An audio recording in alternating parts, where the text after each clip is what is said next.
We do love you, Leeds, and happy birthday to my twin boyos today. Oh, Six happy birthday. today. Happy birthday to Jonah and Theo. 6-year-old. They've got there without me strangling them. I love it. It's been class day, to be fair, open the present. So we're dead happy with what they've got. Been a good day anyway, Adam. How are you doing, my friend? I'm very well, thanks, mate. Yeah, I've not been on in ages, it feels like. So excited to be back and talking Leeds again. You haven't been on since we were crowned champions. Have you been on since promotion? I don't know if you have. I don't know. I think probably not, because we missed one late night Leeds and a lot happened during that, didn't it? So, yeah, I think we went up, champions, parade. Yeah, everything's happened since I've been on. That's late night Leeds on Friday. It'll be a banger. We'll plenty to talk about with Sean, won't we? Missing that last week, which was a bummer, but these things happen. But yeah, we decided to have a chinwag, didn't we, and put together a start, bench, sell, and loan. I know a few other content creators have done something similar, but it's quite a good talking point, isn't it, buddy, where we go from here? I love all this. I love all the speculation of Summers. I'll sit there with a pad in bed at night. I'm excited about this. We have a great relationship. I draw, and I don't draw. I write down teams and like ins and outs and possibilities and how much we get for certain players. I love all that stuff. It's all very football managery. I love it all. Yeah, it's, to be fair, and yeah, as much as I enjoy that, it does suck that I won't be at Ellen Road for 3 going on 4 months. It's quite daunting, but we need to fill this time with summer, and this is a great start. So Adam's populated a bit of a graphic for us to go through. You know, I'm very lucky on this channel that I've got someone like Adam who's very willing to do bits and bobs like this. So I much appreciate the work you put in today to get this together, and we'll get through it and we'll have a chat. Let's see who's in the chat before we crack on. Anyway, Danny, smash a like. Please check out Passion for Leeds Callum, Wilco Whites, and Danny Rumsey. Please check those links out, guys, if you aren't already. Richo, we're linked to Beto. He's no better than Bamford. I tell you what, mate, you might watch Beto play, but you can't watch Bamford play. Yeah, I would set Beto 100%. Everton linked to Furpos in that too. A lot of Everton links Richo to get through. Rumour has it if we clear the dead wood, we will have 150 expenses. Stephen, yeah, let's hope so, buddy. Let's hope so. Who knows? But let's hope so. Chris Chalet, evening, bye. Hey, up, buddy. Adam's here too. Good evening, Matty and Adam. There we go. Happy birthday, Theo and Jonah. Cheers, mate. Thank you, Callum. Happy birthday to your boys, mate. Thanks, Chris. Cheers, Richo. Stephen, did Adam get out LBW, by the way? No, Steve, I'm getting old now, so I keep getting injuries. So I'm supposed to be second team captain, but yes, I'm not. We've got 14, by the way. It's not as bad as it sounds. Yeah, so I'm not fit at the moment, sadly. Yeah, you'll get there. Evening, Mike. Cheers, buddy. And Richard Hogan. Evening. Hey up, Richard. Hope you're well, mate. Right then, let's get into it. So start, bench, sell or loan. There we go. It's Melier. Let's get this cracked off of Melier. There you go. Straight away. Elan Melier. Your thoughts, Adam? Yeah, sell, done, dusted. PSR. It's all the talk at the moment. PSR will get, it's pretty much 100% profit on him. It's no brainer. He's not going to be a starter. He won't want to sit on the bench. It's just with him. It's just how much we can get for him, really. Do you think this season will have definitely hampered his value? Because I've seen a lot of content creators today and yesterday talk about it may have still kept his value. I'm not too sure. I mean, his value has definitely decreased over the years, I think, Paul, from where people thought it may be at this time in his career. It's just interesting. Like last summer, the club said they turned down 10 million odd for him, whatever it was. Double digits millions, and he was. I mean, he got goalkeeper in Championship year before, and his save percentage was still as bad as it is now. I think. Yeah, no, I don't think he would have held all his value. He was up at around 20 million at one point, and I think it's just gone down and down from there. But I think we'll probably still maybe get near 10 million potentially. What do you think?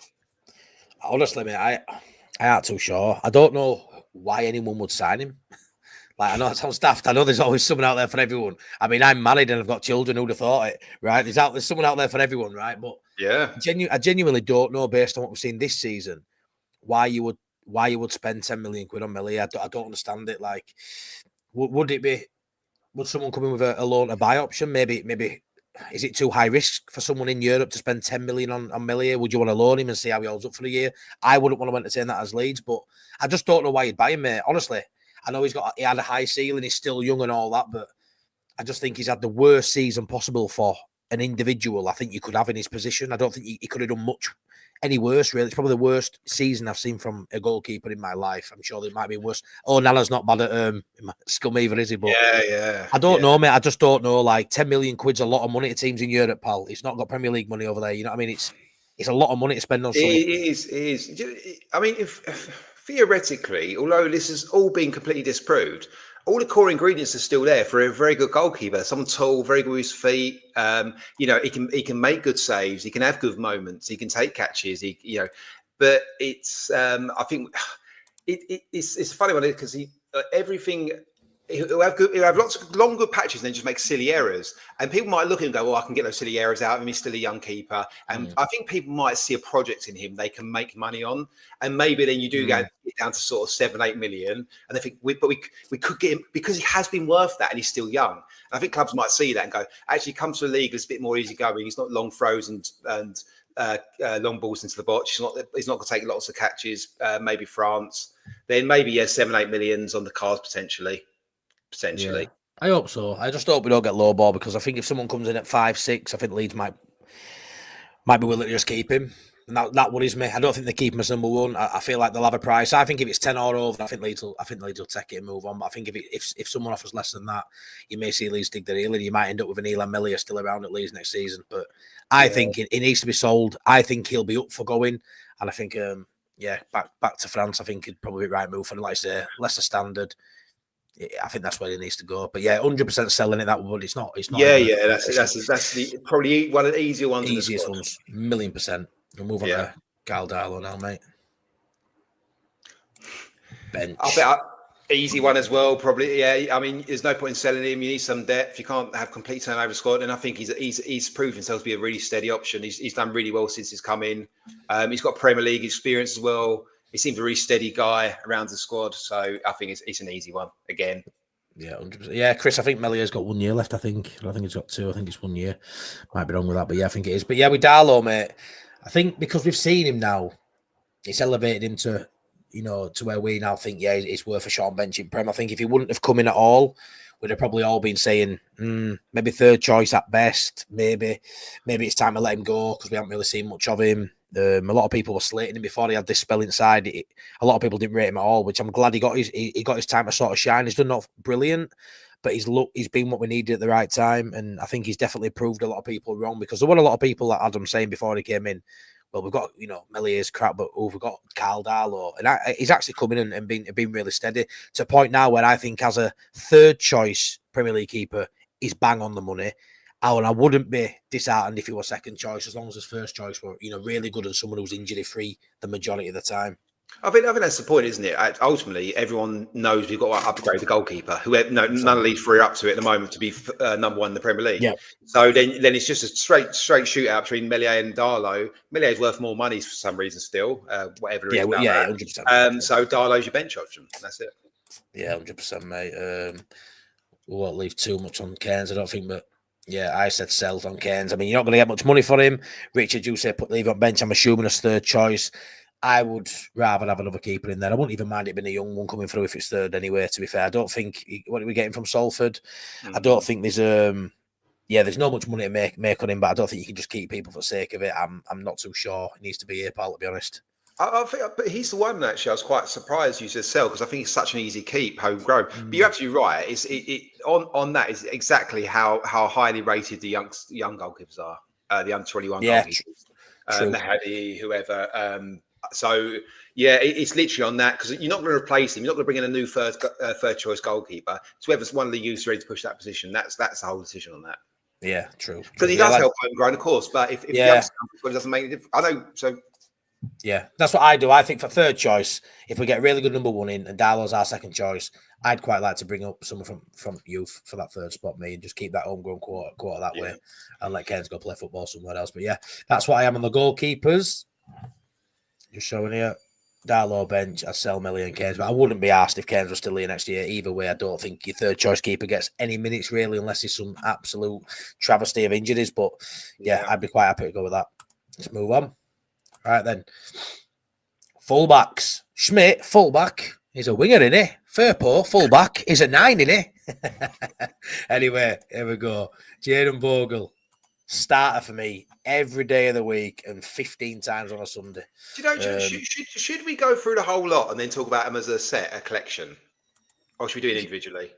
I know it's changed everything we've discussed briefly. Up to you. If you want, I'm bothered. Shall we try them? Shall I let them all go now and then we'll end let them on all go, Firpo? yeah. Let them all go. Because I think it's start Bogle, bench Byram, bench Schmidt, start Firpo, which is going to be the one a lot of people I think may disagree with. I think Byram potentially and Firpo might be the two that people aren't too arsed. I might be wrong with that. Be interesting to see. But I think Bogle as a starter, 100%. I think Firpo, I'd love him to stick around. And if I'm honest, there's no time for sentiment. I get that. Definitely not sentiment FC. But sometimes the odd player, and Firpo, the way he is as a person, the way he carries himself, the way he's improved over the last 2 years, is a fan favourite.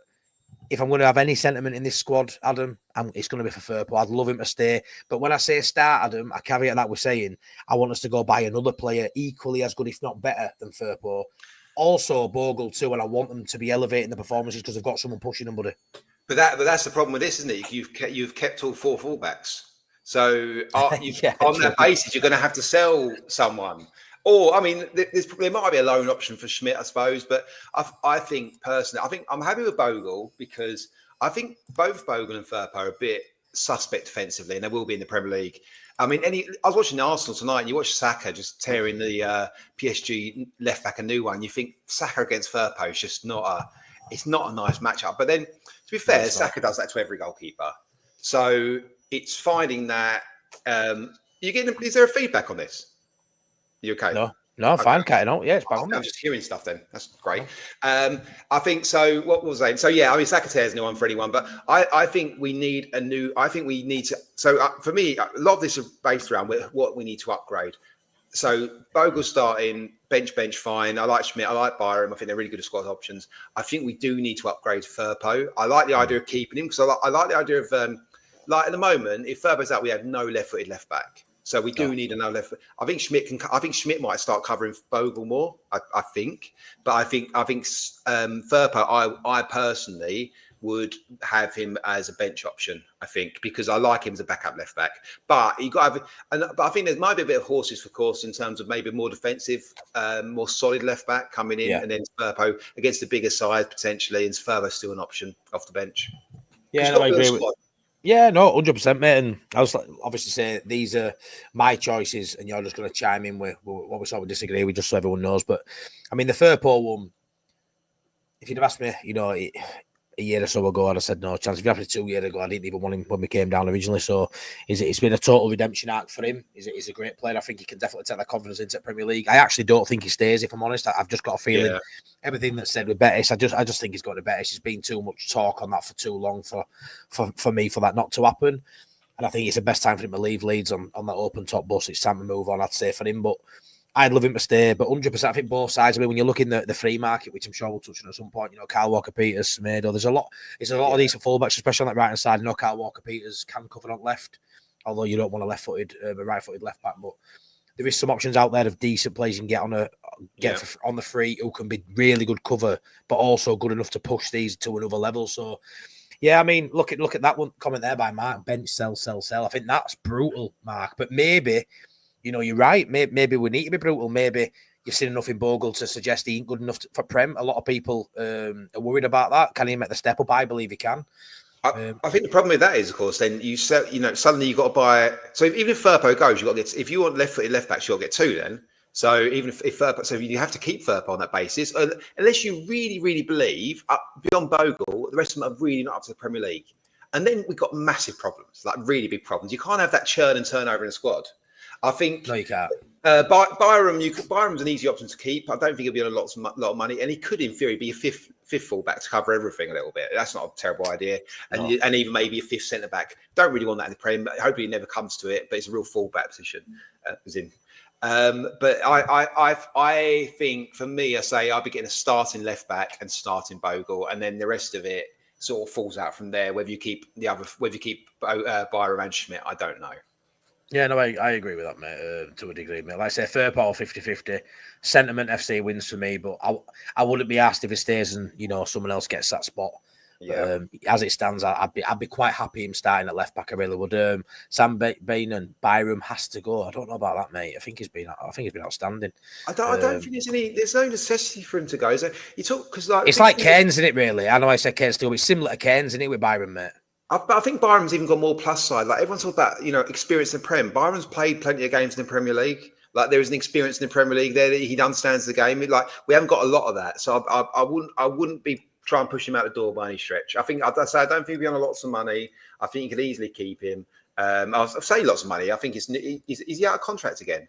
I suppose he is. He's out of contract. Yeah, so it wouldn't be a lot of money to keep him. He might want to go. He might want to go play full time in the Championship potentially. So it's probably really up to him. I think it's an easy one to keep him, and I think he might want to go and play football. So because if he stays, he's not going to get a lot of game time. No way. By the way, sorry. You look at Schmidt. I think Schmidt played 78 league minutes this season. Maybe a few more by the end. 78.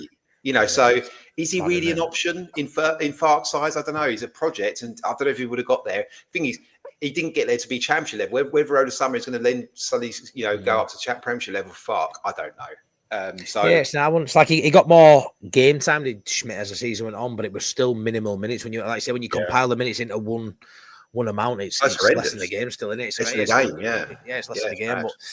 Yeah, it's a matter of Byram though, because if you're Sam Byram, you're probably looking at it now thinking obviously he hasn't got long left in his career, but he's probably in the richest vein of form, as in injury wise, like as in he hadn't had injuries really for a while since he's been at Leeds. Now he's an odd little niggle, but no major. Maybe he's looking at now going, I've loved my time at Leeds, but I actually want to go play some football now, and maybe that is the case, Adam, because his body seems to be holding up a lot better than what we'd ever thought. So maybe he wants something else. He obviously loves Leeds, though, doesn't he? As well, he obviously loves the club, singing March on Together every parade or whatever else. So I think on that, I think if the club offers him, I think he'd probably stay. But yeah, no, 100%, and it's one of them where he goes and he's been one of the best signings, or one of the better signings we've had, in the last 2 seasons for me in terms of monetary value to what we got out of him. Everyone wrote him off. Everyone thought it was just a cheap, easy signing because Farke knew him, and it's turned out to pretty much prove everyone wrong that slated the signing. So I'm quite happy with how it's gone, whether he moves on or not. So yeah, absolutely. Great. We'll get through PSR bits now in a bit. There is a bit of feedback, apparently. I don't think there is now. I couldn't hear it. What's with the Byram hate? He's never really put a foot wrong in 2 seasons. He's been back with us. Yeah, I agree, Chris. Not about hate. People just think we're going up a level. He's not good enough. And I can't disagree with that. I can't disagree with that at all. Don't see Firpo staying and losing Byram and Schmidt. Wouldn't be a massive churn as they have hardly played. Yeah, I agree with that too, mate, to a degree. Dirty Leeds evening, Matty Bogle is a bench for me. He's very England trump, but not Prem level. I've heard this quite a lot with Bogle. I really have. The only I'd say I don't think Bogle's necessarily much better defender than Firpo, who wasn't, got found out a little bit as a defender in the Premier League, and I don't think Firpo's got any better as a defender. I think a lot of it's about systems and making sure wingers help fullbacks and they don't get one-on-one all the time. Otherwise any fullback can get beaten. So I think if you can protect them. And what Bogle has in his favour massively is he's really quick. Like him going to Premier League, he won't get outpaced by a lot of players. His recovery speed's really good, so he has got that. Whereas I think that's where Firpo hasn't got that. No, yeah, I agree with that, mate. I do. I agree with that. All right then, let him go through again. Rodon start, De Bayo loan, Strauch bench, Voba get rid. Right. Rodon starter. I don't think there'll be one person in here tonight. I'll watch this after it's gone live saying Rodon shouldn't start. I think there might have been a few people in the past. I think he's proven, he could have quite easily been player of the year this year, couldn't he, Adam? Rodon, I think he is a starter. He's got the recovery pace, which you want from a centre half, which is actually quite rare from a centre half. He's athletic, he's strong, he's good in the air, he's got everything you want as a leader. He's got that passion. He's fallen in love with the city. I think he's definitely a Prem player in the way. He's been there before, a bit part player at Spurs. Yeah, now it's time for him to kick on and be, prove he's a Premier League level player, which I think so. De Bayo, not seen enough of him. He's been, stuck in at the club this year, not getting no minutes, not playing. So yeah, a loan for De Bayo next year. I reckon that's nailed on. I don't see him selling him. I don't think he'll play. He'll go out on loan, and we'll see. Hopefully, as he goes away and does well. Strauch is a bit of a kicker on this one. So the whole thing with the PSR, whether it's a bad thing, whether it's a good thing, if we needed to sell, I'm a massive Strauch fan.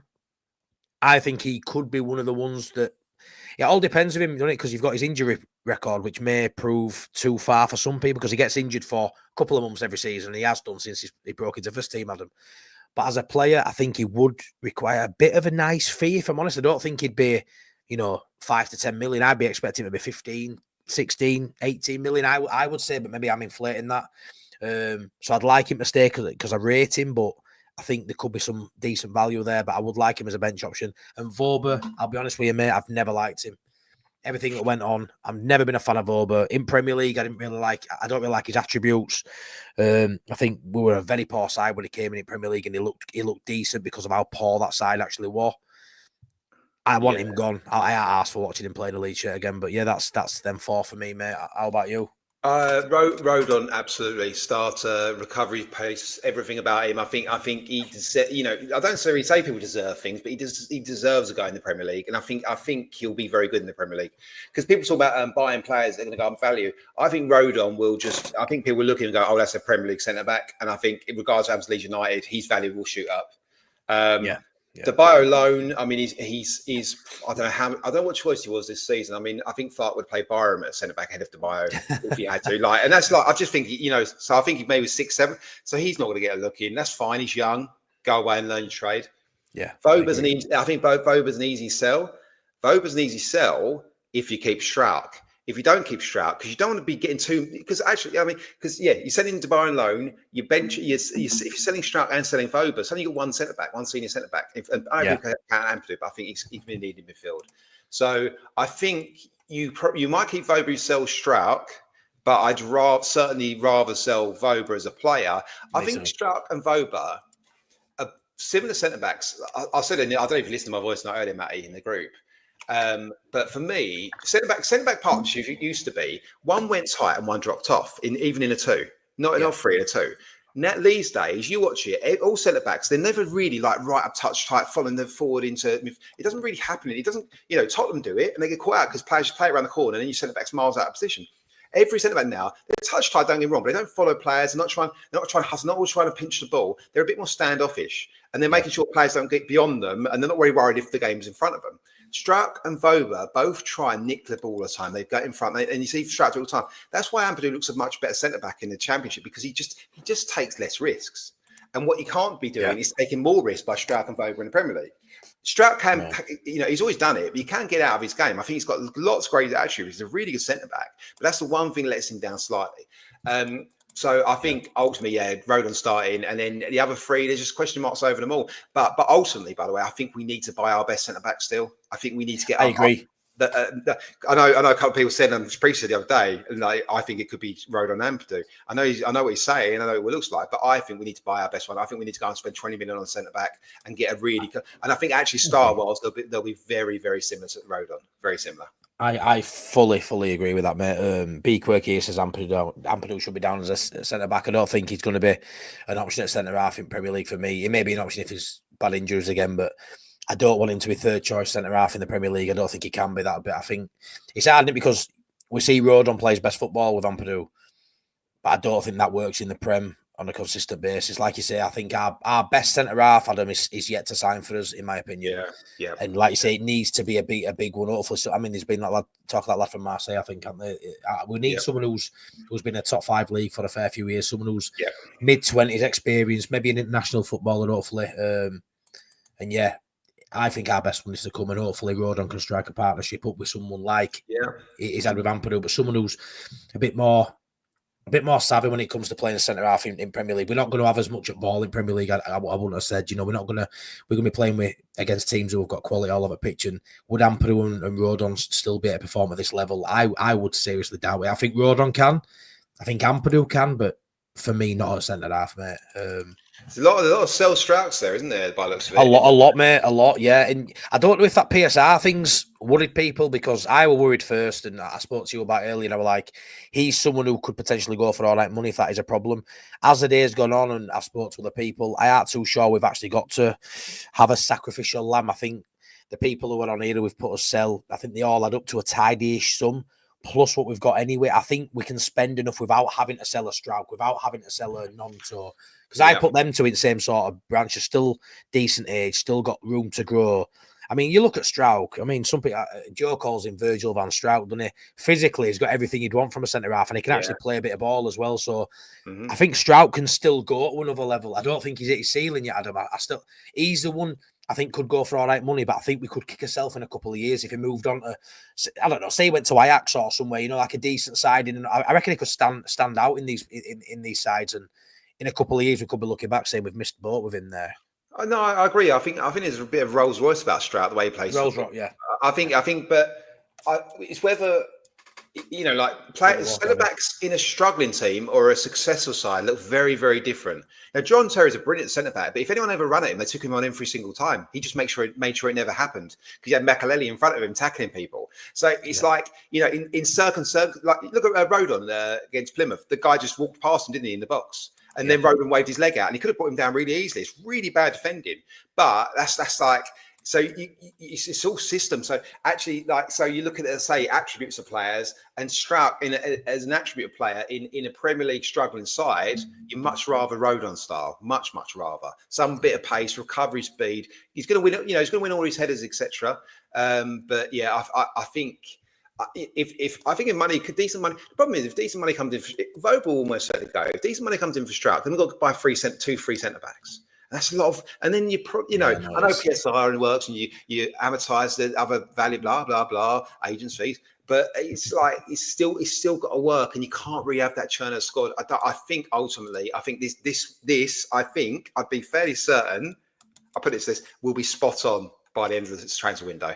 I think this is what will happen.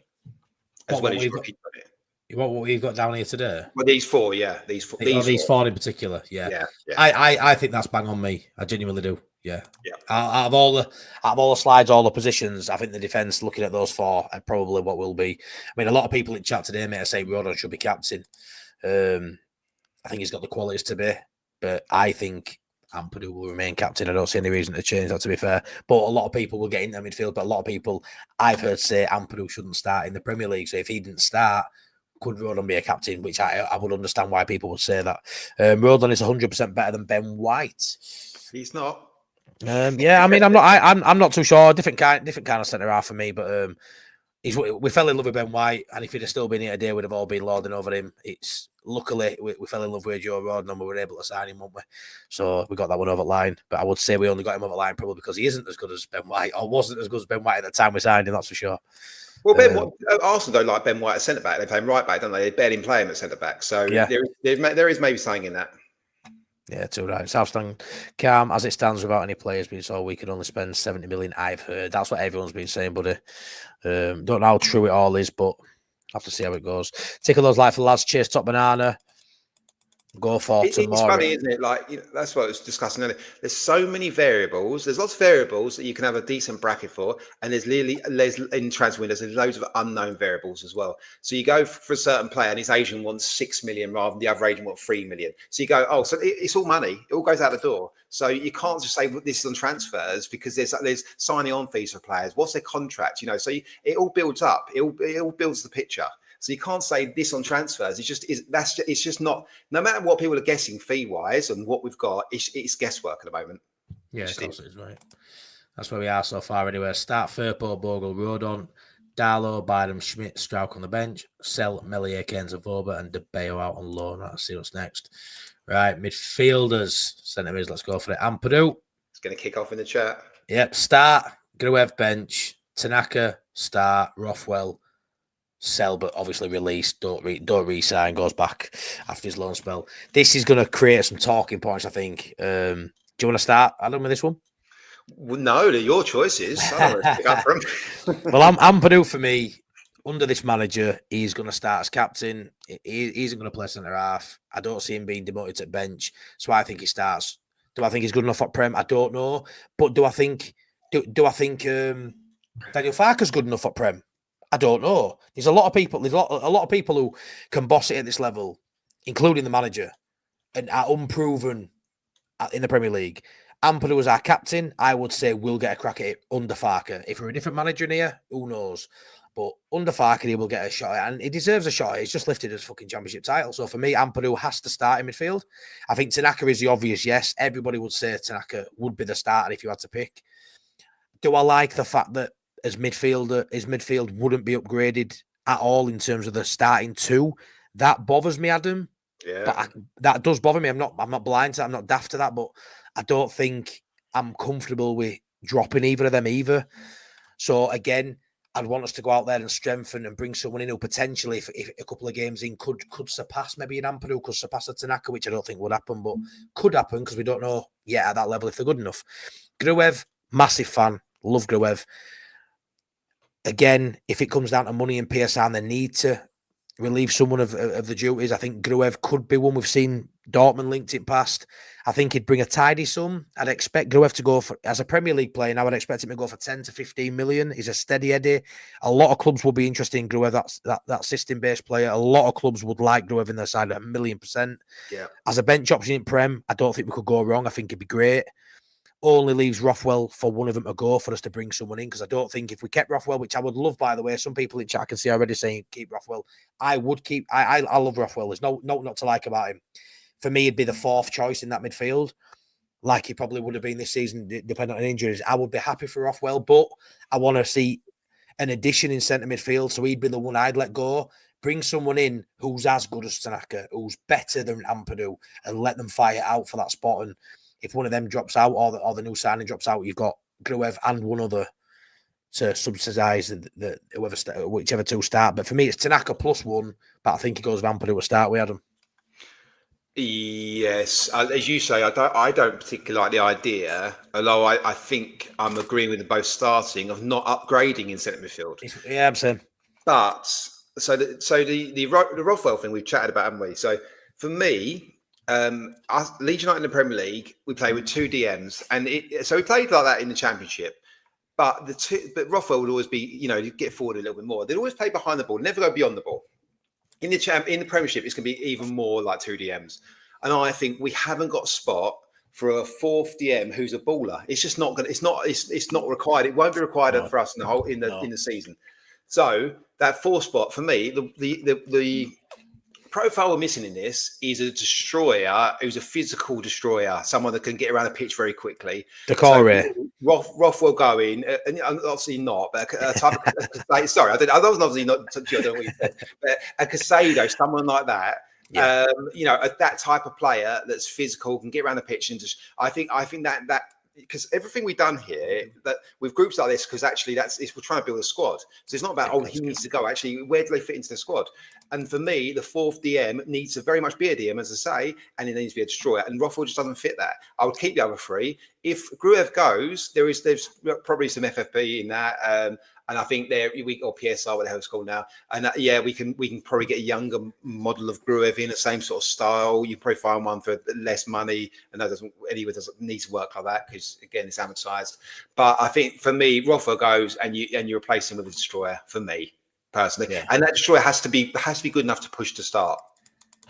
I agree, Aston, mate. Skip said that there, don't you? A strong unit in midfield, someone who can bully other midfielders. Yeah, absolutely. 100%. Gruev, Calvin coming home. I don't think so, buddy. He wouldn't be the destroyer you'd want. I don't think, would he, Adam? No, he's not, because I want that destroyer to be someone fairly mobile as well, because I think that's I think, again, it's all about building profiles and having options. Premiership squads aren't like Championship squads. You don't build them to rotate necessarily. Rotation's an option, great. But you actually build it to actually have different, for horses, different matches for me. Yeah. So you put a different profile in there that actually say, let's say we're playing against Newcastle and, oh God, I forgot his name. The Brazilian midfielder. Well, I forgot his name. I forgot. Who for? Not Bruno, not Tonali, the other one, the striker. I can't. Anyway, it doesn't matter. He's very mobile. Joelinton. Yeah, Joelinton.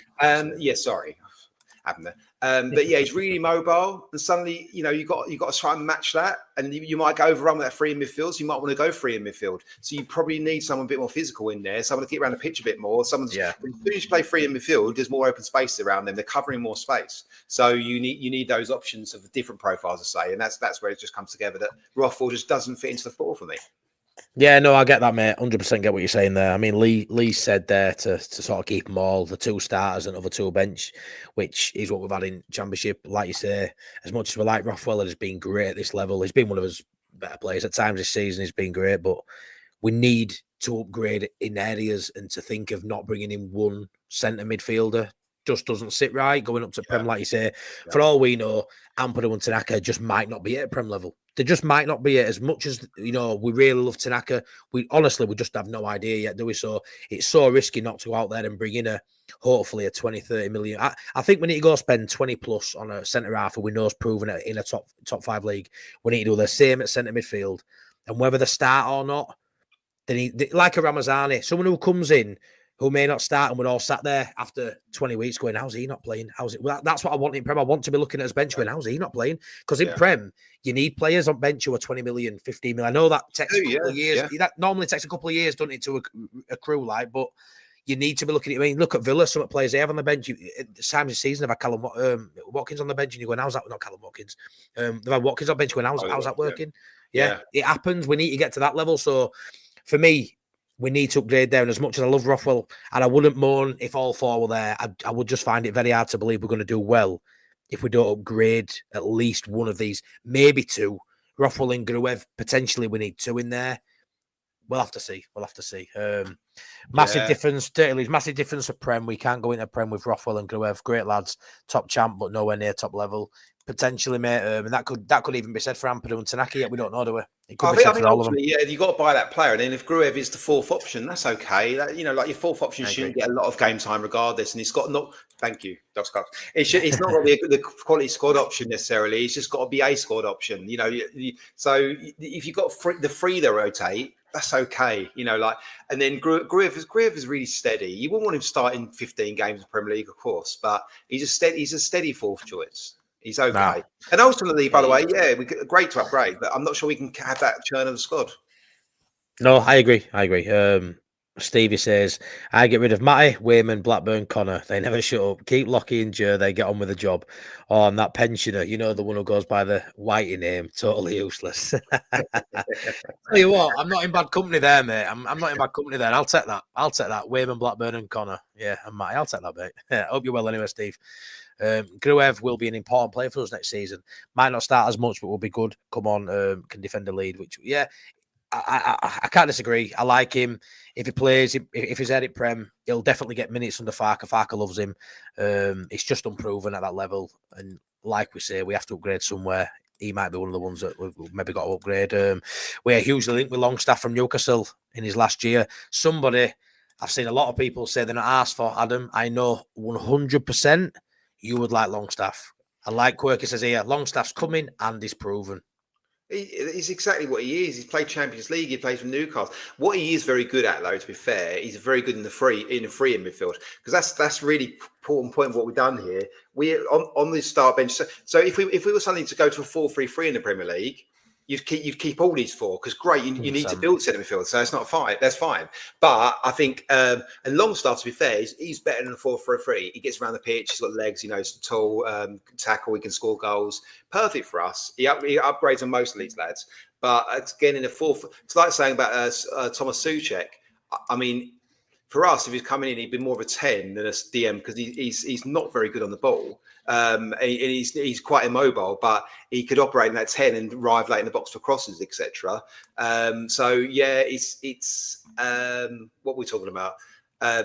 Well, we just, oh God, I've lost my train of thought there completely. You talk, mate.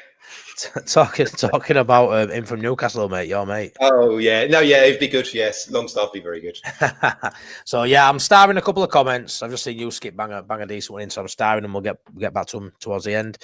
Philip Anderson, hope you're well, buddy. Yeah, agree, but higher prices doesn't mean a better quality of players. No, it definitely don't. 100%. I think we need to bring in a couple of established players, which will be at a premium. But I do 100% believe you've got, especially when you're going up as well, and not as much as you don't want to be a selling club, but it looks more and more likely with the way PSR is, the way football is in the Premier League. When you lower down the table, or you're newly promoted side, you need to stumble on a couple of gems. You need to buy some of them who you may have to sell in a few years. I think Newcastle are going to have to eventually sell Isak. I reckon that's going to have to come at some point for the money. There'll be a demand for Isak. They'll have to sell that to them, balance the books and all that, which seems crap because they're doing well. But I think it's just the way it is sometimes, to move on. And you could have all money in the world, couldn't you? But you can't always spend it. It comes down to your profit. So I think when you look at Leicester as well, back in there 10 years ago now, innit? But, they bought Mahrez, they bought Kante, minimal fees. And then they go on and, they go on and have great careers elsewhere, which is a shame. But, at that time, it keeps them afloat. It keeps them being able to push and that, win FA Cups and stuff for years to come after that. Obviously, look where they are now. But, a little bit of... a bit better in boardroom and that's sustained for a longer period. But I think the way the 49ers operate, I expect them to get a couple of decent players in there, which will be at a high fee. But 100%, I think they're looking at right waters. I think the scouting network looks fantastic. Is a Tanaka's out there 1,000,000%? Could we sign a couple of £5 to £12 million players who could come good 100%? And let's hope they do, mate. Let's hope they do. There's plenty out there in the buddy to get. Tanaka's not just the only one out there, buddy. Yeah, no, absolutely. I think actually some of the lower transfers we do, and a couple of free transfers, might be from established, experienced sort of 30-year-old Premier League players. I think they might be some of the lower level. I think we'll probably take a risk on a couple of sort of lower, sort of under £10 million in European players, and then we'll probably go for a couple of players that not necessarily everyone's heard of, but they'll probably be 20-30 million pound players, and they'll be the ones, because you got to try and do it. You got to take some risks, but you got to find the balance to those risks, haven't you? About established players, how many players, what risks you take, etc. And that's the whole part of the squad building stuff. I'd say that's the whole thing. Variable as well. They don't know what offers is going to come in for players. Every player in the squad will still have a value on their head. They will still sell players for certain values. Everyone in the squad, 100%. My mate was saying to me the other day, he sat down with him in a pub and he going, who's the Japanese lad in midfield for you? He looks class. I love him at Spurs. Yeah, I think Tanaka would be brilliant at Spurs. He's watched quite a bit of him, and I think he would. I think he's built for that possession-heavy team. He'd be brilliant. And I think also he'd be brilliant. You look at Tanaka, he towered away towards the end of the season because that's the most minutes ever played in a season. 100%, mate. He had, like you say, and like this comment from Gavin, I'm up that end. Newcastle fan would deliver Longstaff to us on the feet. Thing is with that goal, Gavin, they probably would, because Longstaff is now is a club that a Champions League club, a top four side. It's different to where Leeds United are next season. That's what you got to remember. Longstaff, as a Newcastle fan. Now when you've been in Europe and you push it top end of the table year and year consistently, now they're doing well, Newcastle, which you should be. They will want to upgrade Longstaff for better players, 100%. But would Longstaff be an upgrade on Rothwell? I would say so, and he's proven in Premier League. Would Longstaff be an upgrade on Grueff? Potentially, because we know we can do it in Premier League. So for a newly promoted side, they can deliver him to us on a free. We'd buy his fucking hand off on a free. I tell you that. If he's on a free, Parag will go get him tomorrow. Yeah. But for Newcastle, maybe that you got to remember, we ain't Newcastle. That's the difference in it. That's where you've got to look at the context to it, Gavin. I fully get that, and I can see Newcastle fans saying that. But he's been very serviceable, and he's played 28, 32, something like that, games in Premier League this season. Every season for the last however many years. So I do think there's a player in there. We are a newly promoted side. Yes, we are Leeds United, but we are a newly promoted side with a very difficult task on our hand to stay up next year. As much as I believe we will, I think we will. Go on. Sorry, mate. Ultimately, as well, you look at Newcastle, of course, that's fine. They've got Bruno, Brazilian international, Tonali, Italian international, and Joel Linton, Brazilian international. It's the odd one out, isn't it, by a mile? It's the odd one out by a mile. Don't mean he's a poor player, though. Yeah, of course. Because every other Tonali and Bruno's worth 100 million. So it's fine saying of course, because we all do it as well. We see our players. I'm bad at this. Well, you look at your manager, you find the fault in everything, don't you? You look at your manager and you get annoyed over a season because everything feels like. Same with players. So you got to look at it all as a. So every club's like, and so when you compare him to Bruno and Tonali, yeah, you go actually, he's a bit shit. Yeah, but for us, he's very, very good. So it's fine. It's fine. But by the way, Basuma's been terrible for Spurs. Terrible. Yeah, no, quick here, mate. Just for Skip, would you do a deal with Spurs for Solomon, meaning Strout goes to them like previous rumours? Would you sacrifice Strout if it meant you could get Solomon? No, I don't think I not? would. No, I don't think the weight of that deal would make a lot of sense in PSR. That's what I'm thinking. I just don't. Yeah. I think it will. They might be able to do a clever PSR way, but I don't think Spurs want Strout. They play such a high line. They know how quick he is. I don't think that really would be someone they want particularly. Yeah, to be fair, under and I don't see how it works. To be fair, like you say, with speed of him. Moving on then to the wingers and attacking midfielders. Dan James, obviously start. Nonto bench. Aronson, I put sell. Solomon start, Ramazani bench, and I love Ramazani. I'd have him captain, penalty taker, starter, everything. Covered at match day program, every game, every day, all day. No worries. But yeah, I think there'll be a few disagreements on this one too. Solomon obviously start, as in we've got to go sign him first. I get that, but he's in this list because I want him inside. And if we get him, I think he starts on the left hand side with Ramazani. He's back up again.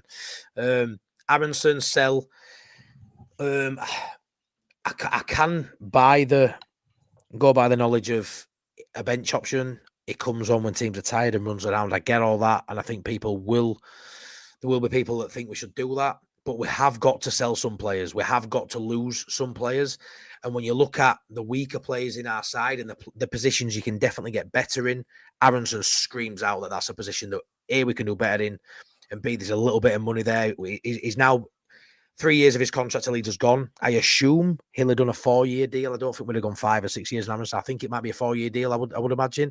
So he's got a year left in his deal. So that £30 million or whatever it was we spent on him, when you divide that down, if we were to sell him for 15, we'd make a bit of money on it. I don't know how much we'd get for him. That's my issue with Aronson. I don't know how much he'd be worth.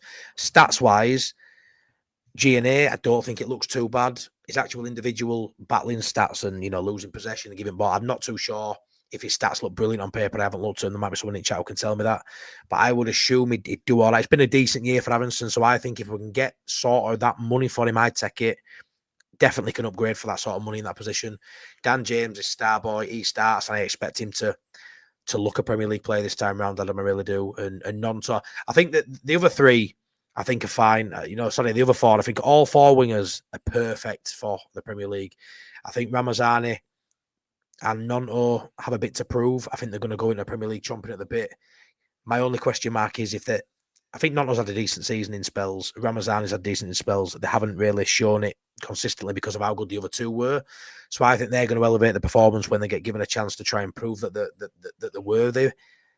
I'm big fans of all four of these wingers. I don't see a need to buy another winger if we keep these four. I really don't. And then you've obviously got Schmidt, who I also want to keep, who also can be serviceable in those areas if needed, Adam. So for me, the only position out of them we need to change is the 10. Yes, I agree. I think if Aronson played in Soccer Aid, I think if you didn't know anything about football, I think you'd think he was a YouTube star or something. I don't think you'd know he's a professional footballer. I don't think he'd stand out. I think he's really. Oh, and no, not that bad, but yeah, not far off. But I just don't want him. I'm so fed up with him. I'm so like. No, you are, aren't you? You really are. It just does my head in. He gets in such good positions. You know what? His movement's good. He gets in such good positions, and he takes the weakest option, the wimpiest option he can, and just goes backwards, retains the ball. You're a 10, mate. Just turn and do something. Like he'll never take it on himself. He'd rather lay off the ball 2 yards and try and take it on himself. Like he's just a couple of efforts against Plymouth, which is rubbish. So he can barely kick a ball properly. He can't strike a football. He's too weak. He gets thrown around because he's too weak. I don't think. Darren's in here. I don't think there's any situation, any Premier League game where I want to bring him on. I'd rather bring Mo. If someone's going to run around, I'll bring Mo Farah on. Like we don't need Brendan Aronson to do it. Adam, look at Robbo's comment. Bench start Fuck off. We didn't have a fuck off category. Just sell, mate. We're a little bit nicer. Honestly, I just don't see with his strength. He can't get stronger. He's a slight guy. There's no slight on him. He's fine, but I just can't see a world where he is going to be worth any more money. Can get anywhere in this. I just like Bob said, it's 10 million just to break even. Like I just can't see a world where he helps us. Because earlier in the season I said, oh, maybe a 4 for a 3, but he loses every duel he's involved in as well. So ultimately, anyway, selling Aronson, fine.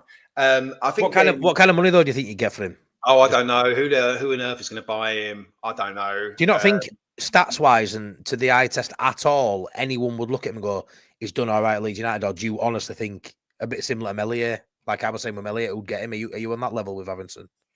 I think genuinely. I think there's an obviously you talk about system players and everything. Aronson obviously works, like in a system works well. He's pressing stats. He's very Red Bull, isn't he? Someone like Red Bull that's all about mentally giving the ball away and winning it back. Yeah, you can see it. So there is something he does work for, but his level is Switzerland. His level is playing over there for Red Bull over there. So I just can't see a place where, I just don't there's no league. Germany, it's all too strong for him.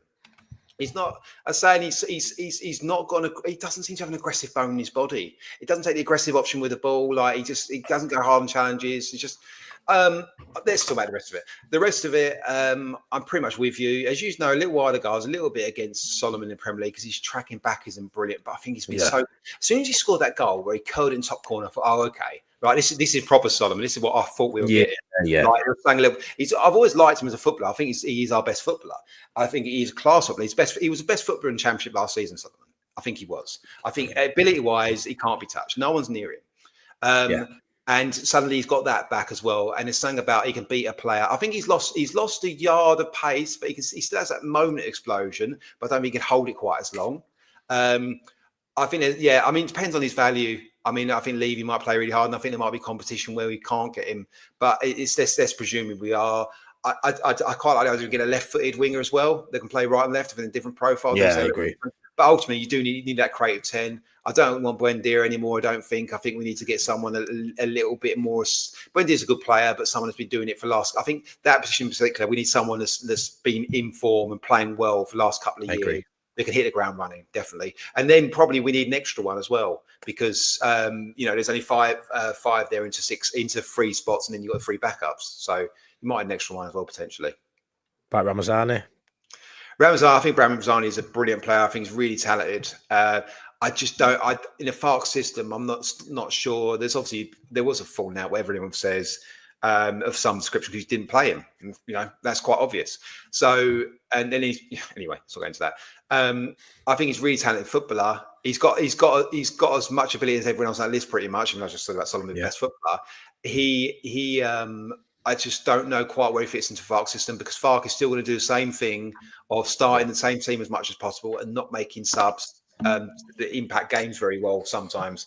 So I'm not quite sure if I'd definitely keep him. I think there's a lot of ability there, and obviously is the heartbeat of the dressing room, as we've seen in celebrations. But what I'll say is that the worry for me in the Premier League with any of these players, anyone we sign or anything, is yes, he's made decisions this season as far where the bench options have come on and got a lot of goals off the bench. At one point, I think it was 18, 19, 20 goals.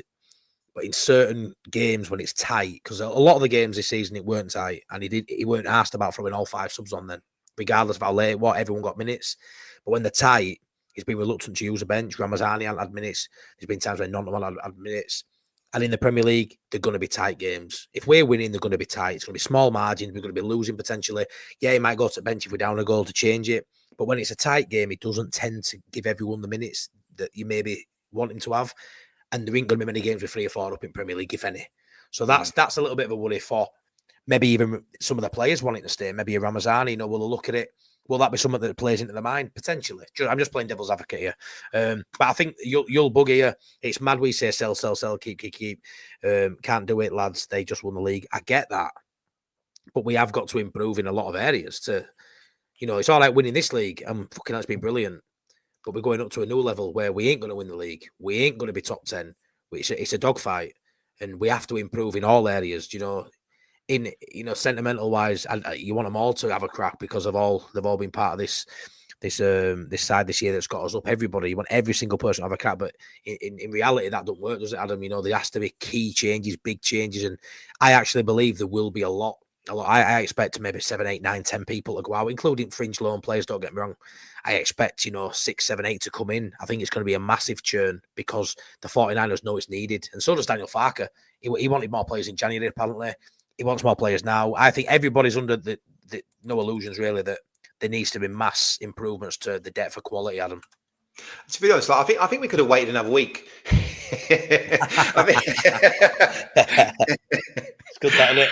It's good. I'm fairly stacked already, Joe. To be honest, so I've missed you about that. But I think to be honest, I'd love to wait a week and let the dust settle and just enjoy it.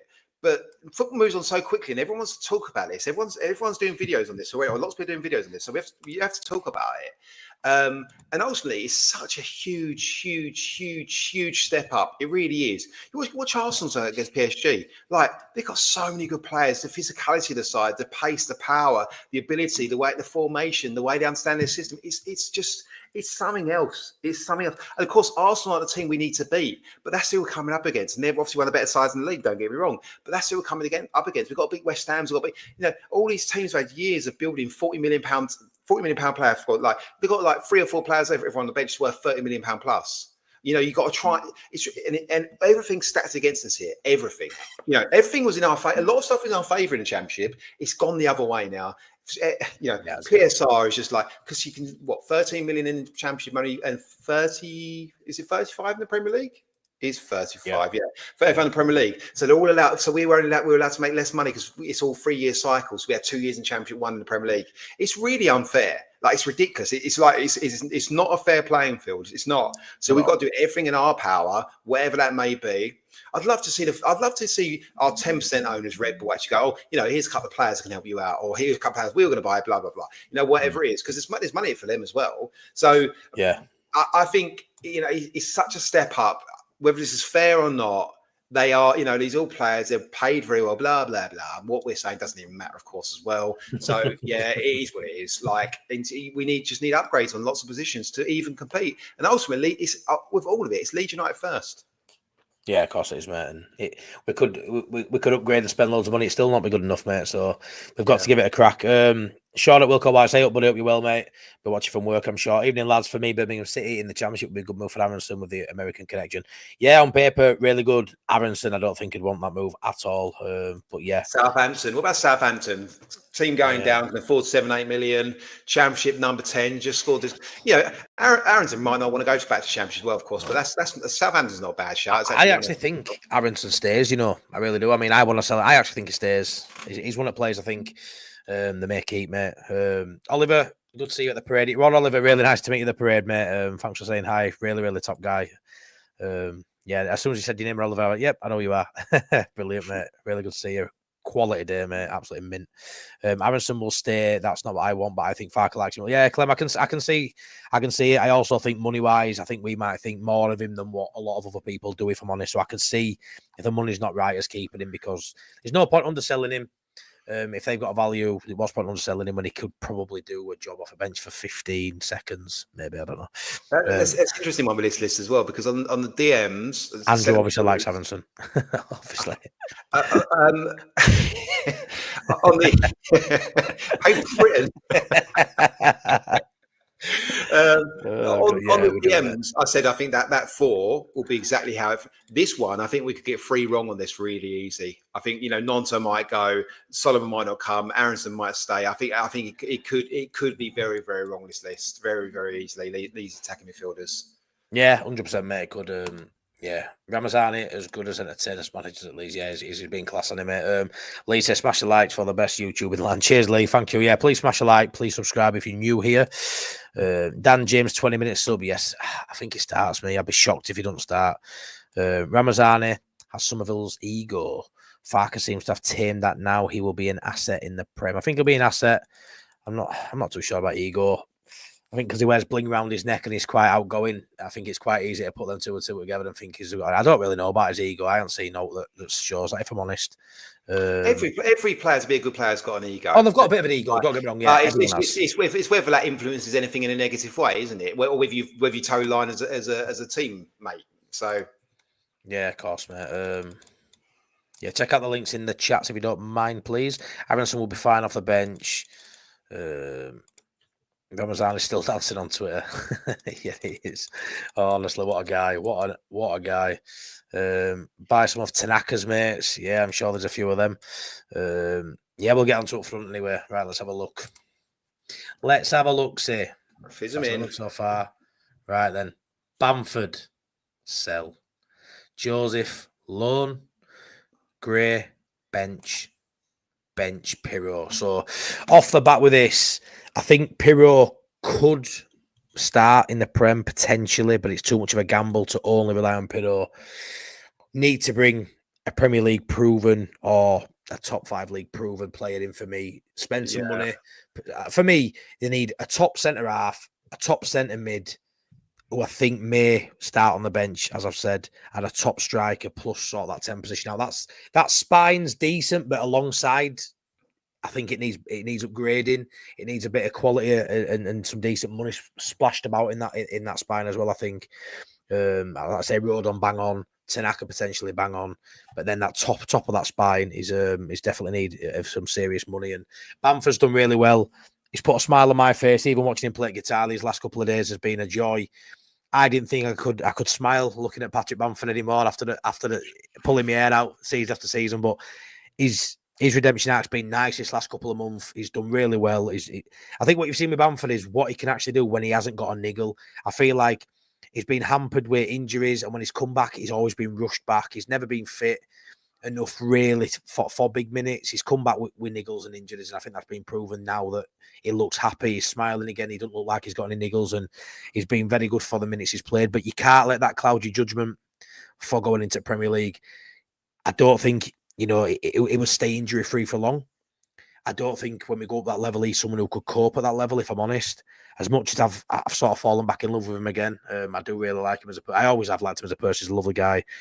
He's someone I wouldn't let sentiment get in the way of again. I think we have done with him for a long time. Him and Melier. I think it's time for him to move on. And I actually think this might be it might actually have suitors this time. He's proven his fitness a little bit over the last month or so. I think there'll be people after Bamford now. These Wrexham links. There'll be a few. There'll be champions. He'd have to step down. Don't get me wrong. My problem with Bamford is, would it be hard to get out the door? He's got a year left. He's just doubled his money again. I think back up to 70k if that's true. Would you buy? Do you think a championship club would buy Bamford for $3.5 million? Yeah.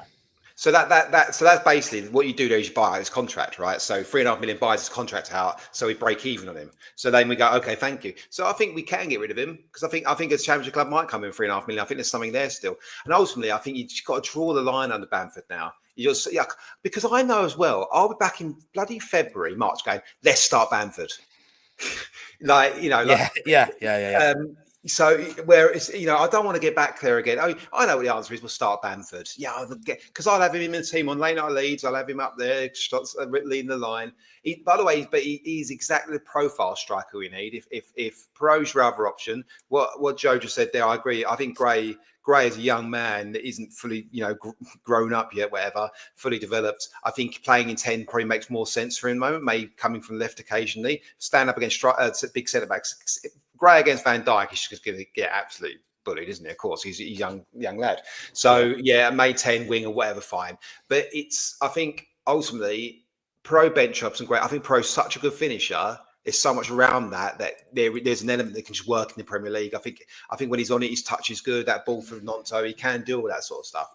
So I think strikers, as rudimentary as we can be describing it, strikers, there's two types of strikers now. There's ones that play advanced of the wingers, the ones that play behind the wingers, drop in. And to Pro is more of a drop in play. You get two quick wingers, and then because then your wingers are your goal scorers almost. But like Pro scored 10 goals, 20 goals, sorry, he'd get probably 10 in the Prem, and the wingers get more goals, for example. But we do need that threat behind. We do need that striker that's running behind. Bamford style can play off him and running behind. And I think that's got to be probably a 25-30 million pound player, maybe more. Yeah, no, I agree, mate. Gray, Interesting one. Sean Ellis as a loan. I said this to you earlier, didn't I, about loaning. You didn't see much reason to loan him at his age, but him sat on the bench, is he going to get any minutes? Or do you let him play in the youth system at Leeds still, let him have a year there? How do you feel about me benching him there, mate? I don't think, I may be completely wrong. I don't think these young prodigies, these guys that break through at 16, ever go out on loan. Because I think they're so young and there's so much they can learn about it. They're still learning everything about the game and everything about themselves. They're so young. I think you keep them at your club. He may stay for a year, not get many minutes, and then go out on loan the following year. I just can't see it. You just don't. People don't loan out 16-year-olds. It just doesn't happen. It's not a thing. People that are starting games of football, these lads are miles above the curve in terms of their development, like Harry Gray. That's just such a good footballer.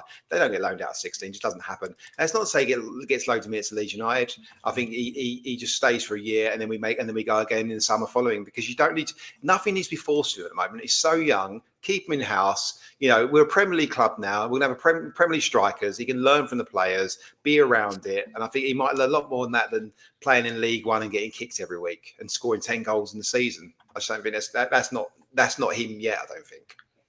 Yeah, no. Andrew Thompson. Bamford is going nowhere on his wages, and I doubt he wants to play for anyone else. He's shown over the last 6 games what he offers. Yeah, he has at championship level. I don't think you get many performances like that in Premier League, in my opinion. But yeah, I think his wages sort of stop him potentially going anywhere. I think he may want to stay for a year. On his wage, if a player doesn't put a transfer request in, their contract has to be paid up when you sell them. That's how it works, right? So if a club goes, here's £3.5 million, that doesn't come to Leeds United, that goes to Bamford. So someone pays his whole wage for a year, and then they pay him again for a wage. So Bamford makes money by leaving. And Leeds get him off the wage bill and don't have to pay him anymore. So we break even. I don't have to pay anymore. So don't break even, just break it up. He goes off. He gets his £3.5 million jackpot. And then that's his signing on fee. He gets wage paid for, and then he gets all up front. And got to wait for a year for it, and they pay him another 20, and they pay him 15, 20, 25 grand, whatever they want to do in the Championship for a year. So I think that can work. I think that probably will happen. Yeah, no, that's fair, mate. That's fair. Joseph, I'm gutted with that one. You can see him hanging behind me, mate. Over my left shoulder. Surely Prem level isn't for him right now. Could it be in the future? Maybe. I don't think he's going to get many minutes going into Prem. I think a loan. I mean, what? Say he goes out on loan, which I think he will. He could even be one of the ones that gets sold if the money's right. I've heard Betis would offer 12 million. I think he's worth gambling on for a year. Let him go out on loan, see how good he is at an all right club. But I mean, what sort of club, if he did loan him out, Adam, what sort of league, what sort of level in that league would he go to? Well, he'd go to Rangers, wouldn't he? Like, almost certainly. Like, I know they're saying that not, because they're our sister club. I don't think that. I know some people hate that. I don't feel. I think that actually that'd be a perfect level for him. I think he scored goals in Scotland, and he do. Think he'd stand out with Rangers? Do you think he'd be? Yeah, I do. I think. I know people don't rate him. I think there's a really good striker there. I think there's a really good striker. Little bit, like. I don't like you see some strikers like and you think they're still 25% of it. I think Joseph's only 10% of it, and it's just a finishing, polished elements to his game. A little bit of composure. Suddenly he is such a better footballer, and it's fine tuning that. And I think there's a really good player in there, and that's why people are bidding 10 million for him, if indeed they are. I think, but ultimately, like we discussed earlier, if someone comes in with 10 million plus, we sell him because I don't think we're in a position where we can't sell him for 10 million plus. It's all profit. Yeah, no, 100%, mate. And I think that's probably the money that we get for him. I do think it'd be in between 10 and 15 because I think there's enough there to take that little bit of a gamble on him for a side out there. You know what I mean? I really do. I think he's got a lot of attributes that you look at and go, yeah, it'd be great. Just neating up his finishing. But for a young player, that will come, you would imagine. That ain't going to hamper someone wanting to sign him because he hasn't looked 100% in front of goal for Leeds United at his age. You could say, I mean, we all wanted him a breakthrough last year. It didn't quite happen. He's still really early in his development, and it is a heavy shirt at Leeds United. No matter what Angry Ginge says, it's a very heavy shirt at Leeds United, and 37,000 at Ellen Road when you threw one goal at Burnley earlier on the season, it was just a bit too early for him. I think he'll come good in a couple of years. That's why I really want to keep hold of him. But I would loan him, but I've got a feeling he may not play again for Leeds United. I don't know why. I've just got a feeling he may go. Well, I think ultimately, like you say, like someone came in for January, you think they're going to come back in again. Like nothing's changed. So we've got to get a striker in. So if that 10 million comes in, then there's no debate on it. You can build some stuff in there. Hopefully, not necessarily a buyback clause, but a percentage of profit from next sales, all those sorts of elements probably as well. So I think ultimately he's worth money because there's not a lot of players that can play his style. Like I say, exactly the same as Bamford can play back to goal and running behind. It's not many people, because strikers don't have touch anymore. The Premier League's built so goalkeepers. People play football now, so goalkeepers have more touches than strikers. Like Gary, it's a big thing at the moment. Like centre backs have more touches than strikers. It's really boring. It's really boring. And I think that, so there's not a lot of strikers around, those lone strikers, and they're all lone strikers now, of course. There are very few partnerships out there. But actually, there's very few decent lone strikers. There's an all-round players like him. And I think he's only that final little percentage away from being a very good striker. Yeah, no, I agree. I agree, mate. So, I mean, looking at that as your front line there, as your strikers, if that's what we did do, we've got a lot of work to do in that position. Because Harry Gray on the bench is on the bench really just because he's too young alone. He's not really going to be impactful off the bench potentially. So you are looking at that there going, we need to bring in at least 2 strikers, at least.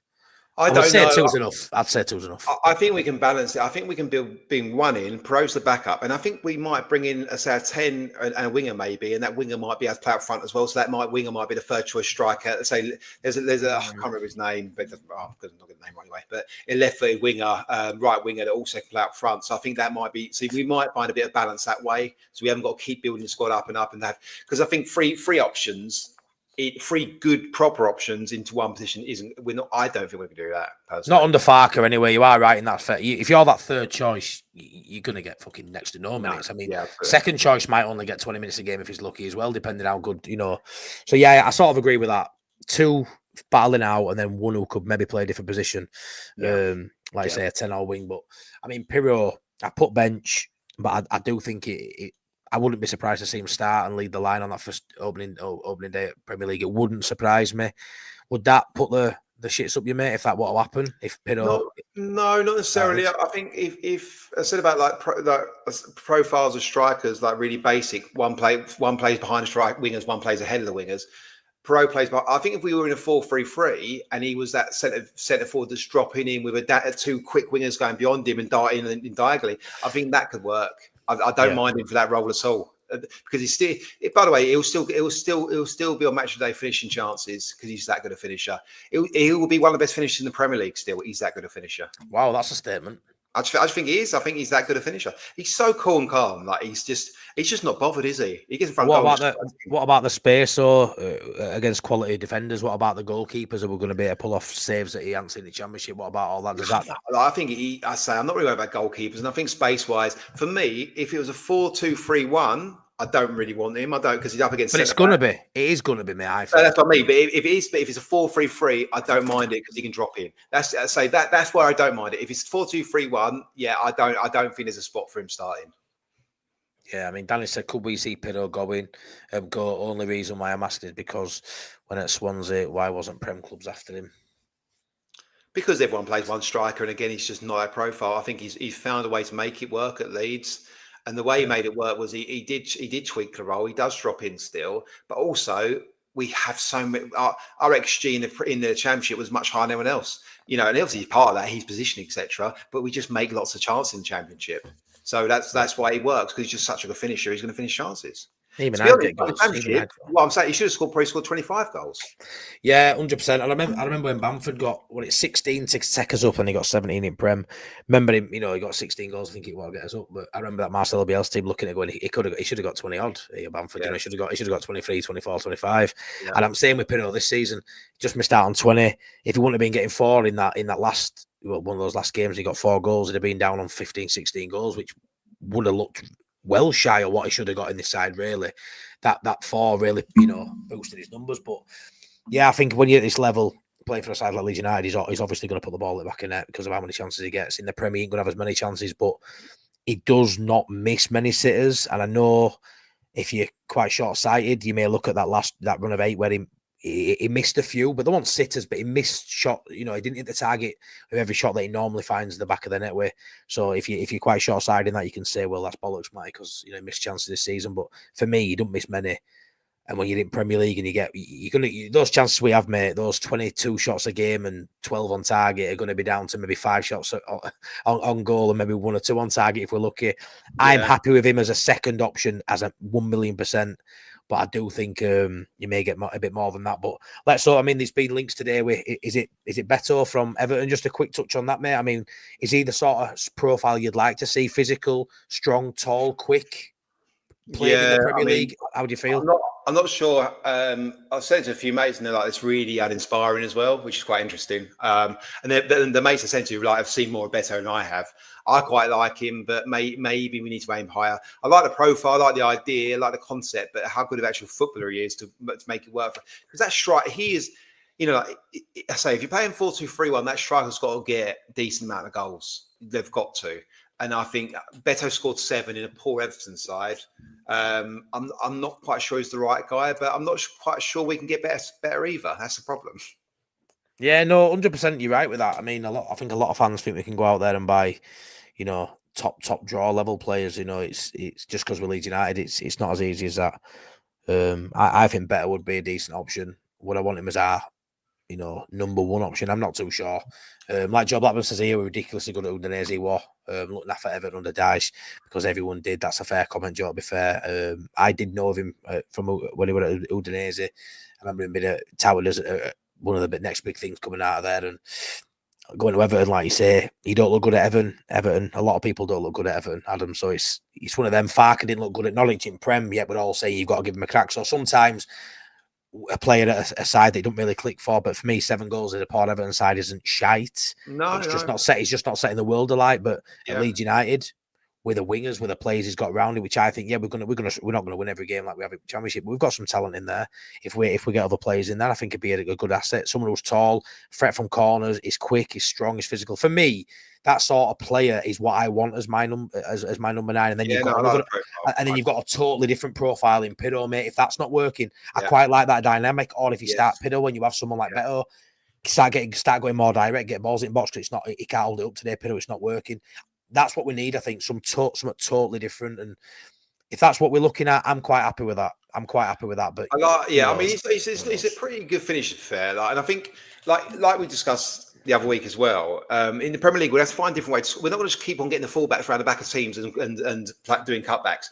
We're going to have to find different ways of scoring goals: long throws, corners, free kicks, going a bit more direct at times. Amplitude's got a really good long throw. Just utilise it. We didn't try and use it once this season. Just chuck it into the box. Wasn't the game. We didn't need to do it. Next season, we're going to have to do it. And we're going to have to buy players around that a little bit. And that's where Beto does come into it, because he's decent in the air.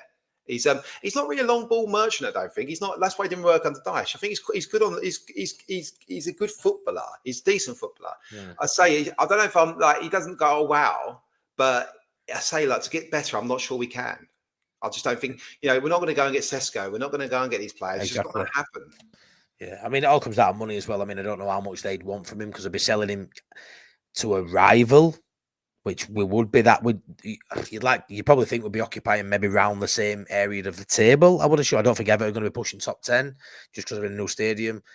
Are we going to be? No, we're probably going to be around. So they may want a premium from him. I don't know, but depending on money, I think it'd be a decent option. But they'd want a lot of money, I'd imagine, just because Calvert-Lewin's out of contract, and they've got 16 players out of contract, I think. So if they're going to sell someone, it's going to be so they can buy 3 or 4 dip back in. But we're not. I don't think we're seeing Beto as someone's worth 25 million. I don't think he's that guy either. I think pretty high teens maybe, but.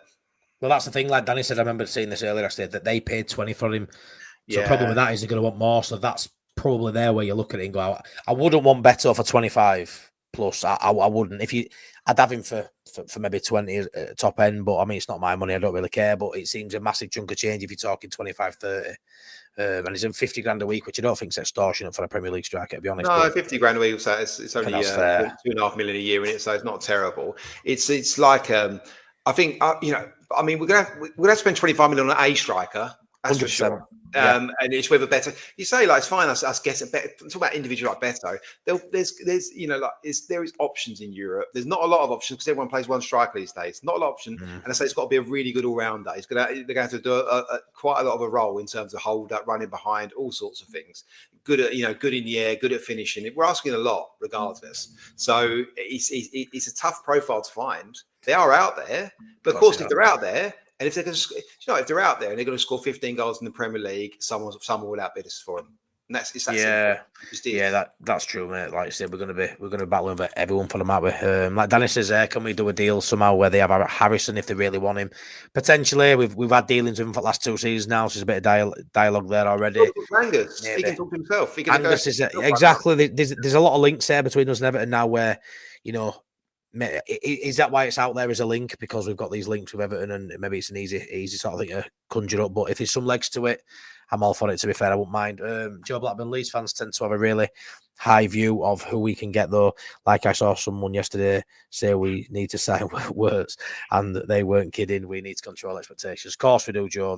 It's a great point. Is that we're in the Premier League. Leeds United in the Premier League is we're a massive club wherever we are, whatever league we're in. But it does. You do look at some fans sometimes with what they come out with, and I don't know what they're smoking sometimes, mate. I really don't. I've seen some wild takes recently, but we're not dining at that table just yet. No. We need to consolidate, improve the squad. Got to improve the squad from what we are now, a championship side, top end championship side, championship winners. We now need to establish ourselves in Prem. And then and build that quality year in, year out, and then hopefully in 2, 3, 4 years' time we are dining at that table. But right now we're not, and we've got to buy players who are serviceable to keep us up. And I think someone like Beto will be fine. I think someone like Wirtz is just a pipe dream, obviously, mate. We rated our players supermarket terms, Neto, Wayros and Harrods. Some of the squad will step up, but we have to see what ambitions the 49ers have.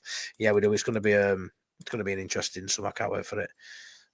There are diamonds out there. Just need to find them. Yeah, they are, pal, 100%. Right, so let's just move on from this bit. And then I've seen a few people ask about the loan players. It's there. So we've got them on there now. So we've got, when you go through them, start 7. So that current squad, 7 starters, which means we need, in my book, in our book, there's 4 more to bring in just as starters. The bench, obviously, there's more. You don't need 9 players on bench, but we need to build that bench out as well. So some of them would be reserve players. Some players wouldn't even make the match day squad. Sell 10. Obviously, that includes Gilavogi, who'll just be getting released. That includes Rothwell, who isn't our player. So it'd be 8 players there to release or get money for. Out of that sell list there, you can see, Adam, does that recoup enough money to add to the pot for you? Or does there need to be a few more in there? In your opinion? It's hard to put value on them, I know, but with the wages encapsulated as well and the money and everything we've got going, would that give us enough? Let's say earlier, if a player doesn't ask to leave, you have to pay up their contract. So, to be honest, I've not really looked into them all, see how long their contract's left, what their contract's worth. Say Bamford. So before you even start, someone's got to pay $3.5 million for Bamford and give it to him to buy him out of his contract. Basically, if he's leaving, someone's got to buy him out of his contract. So if he's worth $10 million, great, because that we get $6.5 million of that. But it's not going to happen. So how much money we make on these players? Harrison, Gelhardt, Green, we won't make any money. Aronson, I can't say going for a lot. Rothwell is now, obviously, anyway. Voba, I think he's got a couple of years left. There might be 2 or 3 million on him. Kens, I think, might stay anyway. And Melier there might be 10. They just say up towards 10. The only really 2 on that is really Melier. Harrison, there might be a little bit of profit. There's not a lot of profit in there, PSR. There's not a lot. I think if we have to sell someone to buy enough what we want, then by the way, look at the background of that. It's the new Ellen Road. If we have to sell someone, I mean, Joseph then jumps up to sell, definitely, because that straight away brings 12 million to your. I agree. Like we discussed this earlier, didn't we? Yeah. So if he suddenly sells well, there's a little bit there, but probably like in terms of PSI, it's probably 17, 18, 20 million. I don't know. It's not a great deal there. Not a great deal at all. It's just not. No, it is a bit of a worry, that, isn't it? Like I say, I think Joseph's an easy one to bring to it. I've heard.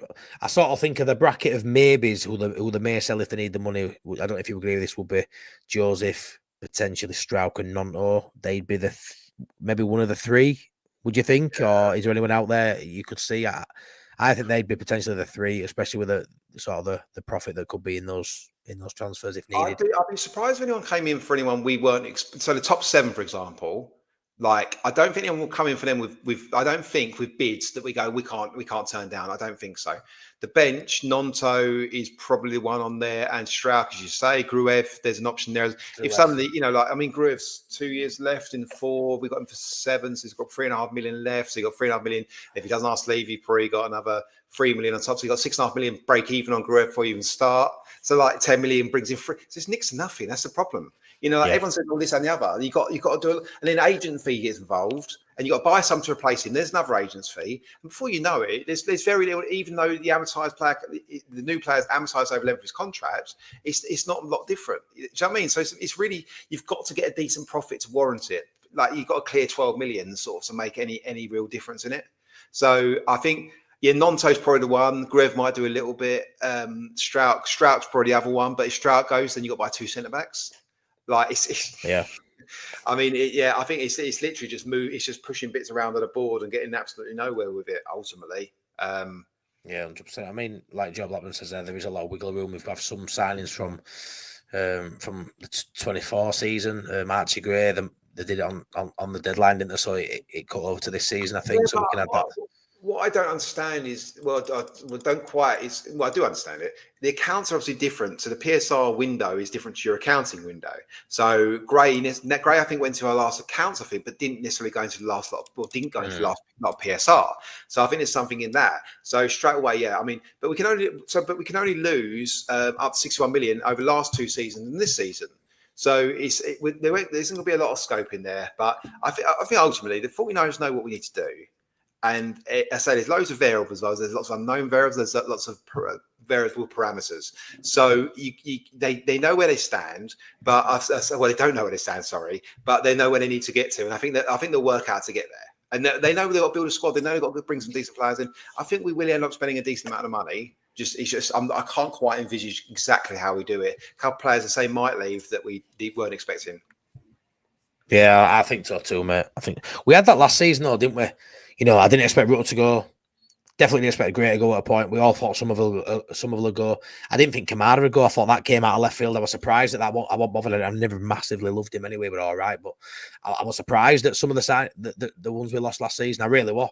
I don't know why, but I think I just said some of them will go, and then all of a sudden a few others went that we weren't expecting. But 100%, mate. I don't think this list will be right by any stretch. I think there'll be a few that'll throw us out. Like I say, I think Firpo goes, so that I think you're going to need 2 left backs. I think we need another right back. We need another centre half. We need 2 goalkeepers. But I wouldn't be asked. I think Kent could possibly stay with the whole quarter thing. The fact that we're third choice and not getting any minutes anyway. Do they want to sign 2 goalkeepers? Probably not. So Kent may stay. There's a few in there. Let's have a look at some comments I started earlier. Could we look at Leif Davis? Said Nige as a backup or someone for Firpo. I think they're both. I think Leif Davis had a good season. I think always got to be careful buying relegated players, and they're just buying players on the way up. It's a real skill, isn't it? Like Ramsdale looks like a star for Arsenal, looks crap for Southampton. Ramsdale might look crap for us. It's real balance there. I think Leif Davis is too similar profile. I know he's really quick, but he's a similar profile to Firpo for me as an attacking left back. And probably if Firpo goes potentially, but I wouldn't want Leif Davis. Yeah, look what Joe said there. Firpo is too attacking, can't defend. Sign Leif Davis. Yeah, no, that's what I'm saying. Exactly the same. Yeah, no, it would be 100%. Gavin Davis, but this is where you need 2 different styles of wing backs. Bogle and Firpo are 2 attacking. We need defensive versions. Would you be quite happy if we had Firpo and Bogle, say, if we brought in 2 other fullbacks who were defensive, and you had the option of like 2 attacking, 2 more defensive? Would you be happy with that? Or I mean, what's your ideal profile for a fullback going into Prem? For me, I think actually so it's not necessarily being about attacking defense. Sometimes it's about buying a right back that's 6 foot plus. Someone a little bit of a different profile in terms of that. Because ultimately, I think Farke is still going to want his fullbacks to attack in the Premier League. I think both still may go. I think what we might do is buy the different DMs. So we got the rest defence of 4, which is 2 centre backs, 2 DMs, and then the fullback still needs to bomb on. So I think it's actually just people a bit more defensively sound for certain games. They're still going to need to get forward, but certain games, of course, they're not going to have a chance to get forward either. So yeah, I mean. I think Firpo, I say, is a little bit. I like his left footed, obviously, etc. But I think you need someone a bit quicker. And I think Bogle probably someone of a. I mean, yes, I guess more defensive. I mean, but Byram's a solid defensive. He's a really solid defender. I know it's a bit ridiculous saying. I know people saying about selling Byram. I like saying Byram. I like him as backup. I think Schmidt might not come into it at all. I don't know, but. I'm not sure what the backup is. People talking about, but then by the way, you can just go talk about profiles, all this sort of stuff. The lad, Semedo from Wolves, is a brilliant player. I'll take him, and he's better. He's better than Bogle. So if you get Semedo, great, fine, doesn't matter. I don't really care. He can defend and attack. There's you go. That just solves everything. Yeah, I like him, mate. Who's John McKenzie? I ain't got a clue. I know. To be fair, I know who John McKenzie is. You'd not be listening to him. Skip, how do we know Farker won't change his formation in the Premier League? Maybe 3 at the back like he did in pre-season. Do you see a change of formation, mate? I potentially do. Really? I do. He's stubborn though, Adam. He's stubborn. Yeah, he is, but he has. I mean, you're right. He's used the same formation everywhere in every league he's been in. So I can. You're right. No, he's not going to change it. Yeah, done. Maybe he should. Maybe he should change it. I don't think we can, like I say, we can't play as gun ho as we do now. There's just no way we can play like that. But maybe I think he'll keep the same system, but I just think he'll tweak it. I don't see him doing a different formation, although I would love it. There's been times even last season where I wanted to see like a 4-3-3. I wanted us to match up the midfield when we played Southampton those 3 games. Like, just doesn't always happen. And I just don't see it, Skip. But you never know. I mean, just because he hasn't done it yet, don't mean he can't evolve, don't mean he can't change, you know. The thing is, if you've got 11 men behind the ball, you've got 11 men behind the ball. You know, whether the 3 centre-backs or the two in front of the defence, whatever it is, you've got 11 men behind the ball. If you've got 5 at the back, you know, like I say, rest defence is one. So how many players you leave back when you attack is the thing. And if you have 11 people behind the ball, it doesn't matter where they are. A lot of people defend in a 4-4-2. They just go for a mid-block or a low block. It just becomes a 4-4-2. So it doesn't, I think ultimately, it doesn't really, and I say that then you just go, we'll change the profile of the 10 to someone like Souček or whatever that can still put his foot in, you know, and get involved and sit back a little bit. So it's not really, I probably think that's what we'll do. I think it's more about, I'm getting bored. I'm bored myself saying profiles, but it's more about profiles than necessary positions for me. Yeah, that's fair. Beto, Parrott, and Pirro, the 3 forwards for next season, says Richard Butler. It's too many, I think. I can't see for one position we'll have 3 decent forwards. I just can't see it. Personally. I spoke to Jared earlier, and he said not to have Parrott. He said Parrott's not as good as people think. So I'll take him on that one when it comes to if he's watched a player and he's Irish and he knows more than I do. So I would say no to that on just say so, but maybe he's wrong.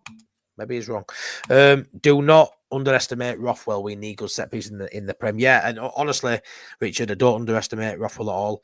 But let's go get a better Rothwell. I love Rothwell.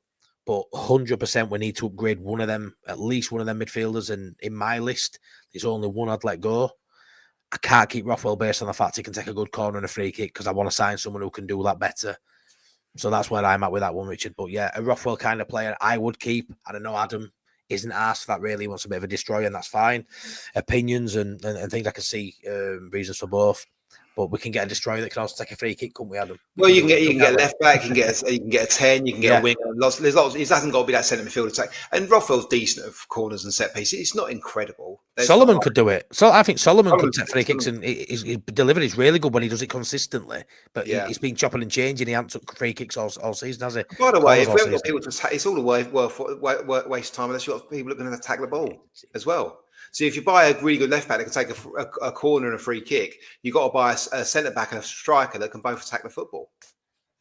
Yeah, not fair. Or whatever. Easy teasy, James. Be better on the bench. Nonto on the right. Ramazani in the advanced 8/10 role. Ramazani anywhere other than the bench for me, I would be all over it. I think he should be playing, but I'm not sure it'll happen. James on the bench. I've always said he's a great bench option. I mean, James off the bench is frightening. But he deserves a crack at starting in the Premier League, just like Farker deserves a job in the Premier League for what he's done this season. Parrott isn't good, says Danny. Great show, boys. Richard, cheers, buddy. I look at Joe like, oh, I supported you earlier. All right. I'm just stating a fact. Like I messaged him and he rang me and we spoke about stuff and he told me Parrot's no good. So that's it. Yeah, he's on it tonight. Yeah. There were no, it's just a fact. It was like, yeah, it is what it is. Do not speak to Joe. Do not speak to Joe. Then is that your problem? Like I had this off Priestley earlier. It's all good, man. Rothwell drives us forward. He does, Andrew, and I love him. I've been not bothered at all if Rothwell stays, but we can have someone else that can do that. It's like saying like Solomon. I mean, if we're sitting back, you want two quick wingers. So Ramazani is probably a better bet for when we're more defensive. You need a quick striker, or you use someone that runs in behind, at least more mobile striker. Bro's not a great option. Like we just like it's so. This is all. This I say this. There's variables in all of this, and teams we play against, and styles, and everything. Like you just need options. You need different profiles and options of different positions. It's like you said there, will he drives us forward? Yeah, but he's not the only person in world football who can do that. Do you know what I mean? So you've got to upgrade some of that's the thing. You've got to upgrade certain players. So I might say a player that I think, will probably move on, but whether I'd like him to go or not, you might disagree with that, and that's totally fine. But if we don't sign anybody, we're coming straight back down. That's a fact. If we don't get it right and we sign 5 or 6 and a couple of them don't work, we're probably coming back down again. So they have to sign a decent amount. I think that the churn needs to be the right balance. It needs to be enough. But if they get it wrong, we're coming back down again, and they can't afford to get this wrong. So for me, as well, the whole drivers forward thing is fine, but there's 3 ways to get forward. You tiki-taka up the pitch, or you can go a little bit more direct. If you've got a big, strong centre forward, you can go a little bit direct and play off him. Not all the time, but you've got that option. Or you can drive the ball forward 10 yards. But driving the ball forward 10 yards, it's not a lot. There's not a lot of system in that. Like it doesn't necessarily help you all the time. And I don't think we'll need that in the Premier League. It won't be a thing in the Premier League. We won't need people to carry 10, 15 yards of the football. No, yeah, I agree, mate. There'll be no tempo involved. I don't feel like either. Like it'd be very formation heavy, system heavy football. Really, like much more so. I say Premier League is crap in terms of it's designed that the goalkeeper has more touches than your forward, and that's the shittest part of football now. But that's how it works. It's possession based. It's not about can you carry 10 yards now? What fuck? It's actually the team builds like that. It all builds together, unless you can go direct and you spread the play out and you get wingers around the striker. You're boring me already with how Premier League. I'm boring. I agree. I feel myself. No, mate, it's not you, mate. If that's it, yeah, I know that's how it is in Prem, mate. So what you're saying is we need a goalkeeper who's really good with his feet. Oh, really good with his feet. Yes. Which I've been told Nick Pope isn't good with his feet, and I really wanted Nick Pope.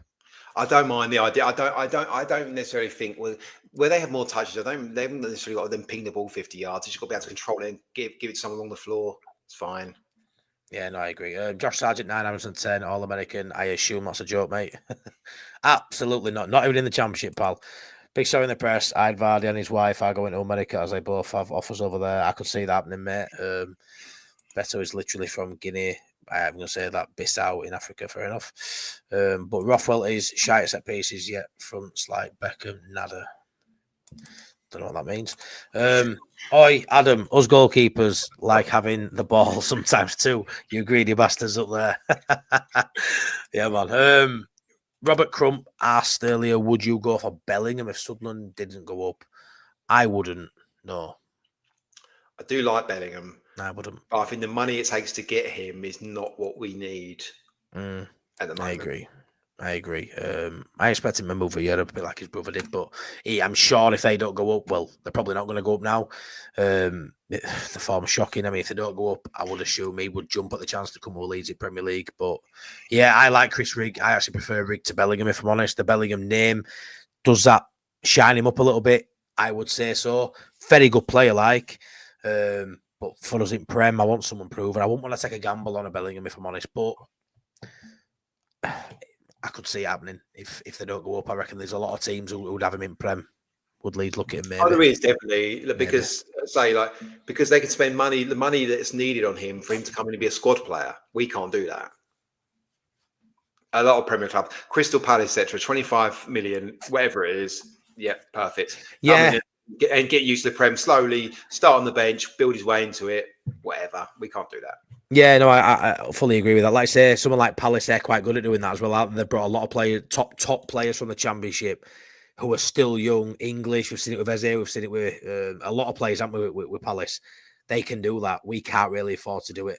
You know, for me, the money it costs, you can't. The money we're going to spend 25 million on someone. They've got to come in and be one of his best players. You know, straight off the bat. Would Bellingham do that in Prem? It's not guaranteed, is it? Do you want to sign Bournemouth's bench guy to sit on our bench? He's 31, great in Championship. Only thing would have his set piece in the Premier League. I expect Tanaka to be paired with Ampadu in the Prem. Easy. Bang up money for me there, mate. I like the striker Sunderland have who turned. Yeah, I really like Isidore. Would I have him at Leeds? Oh, I'm all about not really taking gambles next season, but I really like I think he's a profile as a striker. I think he could go to the top of the game. I don't know what you think of Isidore. I think he's brilliant. Would he do enough at least to keep us up? I'm not too sure, buddy. That's the problem, isn't it? I think I say we're going to get one main striker, and I don't think that Isidore is the man for that either. No, it's a bit too much of a big. It's a big jump in it from playing, you know, in Championship with Sunderland. He's done all right, but Leeds United to keep him up in division, we need better than that. But yeah, I do like Isidore, and I know you do too. To be fair, but yeah, no, I think he's really talented. Absolutely, I think he's a Premier League striker in the waiting, but not necessarily for us in the waiting, mate. Yeah, I agree. Right then, buddy. I think we'll leave it at that. I really enjoyed that. Actually. I mean, hopefully you did too, mate. You spent a bit today putting that graphic together, so I hope it was worth it. It's fun. I say, I do that anyway. It's fine. It's fun. I really like that. But yeah, just touch that before we go. The cell box, obviously, we've had a Gilavogi in there. A few people have said they'd like to see him stay in the coaching staff at least because of his impact on the squad, his impact on Nonto especially has been really good. Fair enough. I'd be quite happy with that. I don't mind players staying back and doing that if they want to. Greenwood, he will definitely go. I expect Geldart to go. Does he go at Hull? Potentially, he's done really well at Hull. I think highly of him. Harrison, he will definitely go. Then you've obviously got De Bayo, he'll go on loan. Joseph loan. And then you've got who's that one? Crew and JB. That's the one I couldn't see his name there. Crew and JB, loans and loan. I would say definitely just loan them to out. I think JB, we bought him for 5 million, I think, didn't we? Part of that Calvin deal. But then again, has he been out a couple of times on loan now? Do you see him ever getting into that? It's hard, isn't it, when you go up and you've got youngsters, because when you're in Premier League, it just makes it impossible for these lads to really break in. So, I mean, JB, maybe move him on permanently. Crew's still young. I'd definitely take a gamble on keeping Crew and loaning him out again at higher level. He's been at what, League 2 this season? League 2 at Doncaster. Yeah. Give him one in low end Championship or top of League 1 and see how it goes. But yeah, I'm buzzing with that, mate. I really enjoyed that. I don't think we're way out, to be fair, but I'm sure there'll be a few surprises in there. There will be, yeah. 100%. Great show, guys. Thanks, Alan. So, but that's, you know what? Quick, sorry. That's when Joe's just about chat for Tadzi, right? That's the one I always go. So I've obviously got lots of Watford mates as well, and that's always the one that comes up. That go, oh, people go, it's really good. And you speak to Watford fans, they go, it's really inconsistent, really inconsistent. Like he find a ball is nearly always wrong. So it's like they say, everyone picks holes in the players they see week on week out, don't they? Exactly. You see highlight packages, he looks a really good player, but actually the end product isn't there. Yeah, no, I agree, mate. I agree. Great watch as always, guys. Very intriguing on what's going to happen. Cheers, Brookie. Joe Blackbird's full of it tonight, innit? We're all team Adam for all doing all the real work around here. Yeah, he does. I'm just Vibes FC, you know me. I'm just myself. But yeah, luckily I've got Adam who, for some reason, decides I'll do this and spend hours doing it, and then come on here and yeah, it is what it is. At least I own it. It is what it is. I'll take it. Thank you very much. Tell him I love you to bits. I get him through days. He's a manic depressive. Without me, he'd just slip into. Yeah, no, mate. Yeah. So I do a lot. You know, I'm always talking to him, making sure he's all right. If it won't be for me, getting boxes and I don't know what we're doing. It'd be a madness. So he needs me as much as I need him. Honestly, kicking hedgehogs. I don't know what I'd be doing with those. Like kicking hedgehogs. So that's a belt of that. Oh my word, yeah. Just be throwing Yorkie cricket balls at people. But yeah, brilliant anyway. Thanks, Adam, for that. Absolutely loved it. Cheers, chat. Enjoyable show. Team Adam, love it. Top class, lads. Cheers, lads. That was great. Thanks, everyone. Take care. Look after your sends. And I'll speak to you in the coming days, I'm sure. Thank you very much.